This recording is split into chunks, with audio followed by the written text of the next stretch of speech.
How to add a sender address in SendGrid.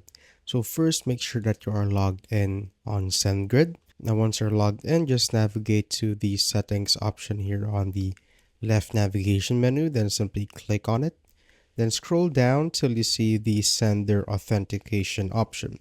So just simply click on that and it will bring you right here on this page. Now once you're here, just simply tap or click on the get started option. Then just simply wait for it to load, and as you can see right here, you can now create a sender address just like that. So you will simply need to input your name, email address, the reply to, which is the email address that the recipient will reply to, and also your company address. You can also add another company address below that, and of course your city, state, zip code, country, and nickname. Now once you have added all those information, you just simply need to click on create and it will be automatically added here on your list of senders right there. So as you can see, I have added mine and this is what it will look like. And if you want to delete a sender address, just simply tap on the three dot icon right there so you can edit it out, resend the verification, or just simply delete it right there.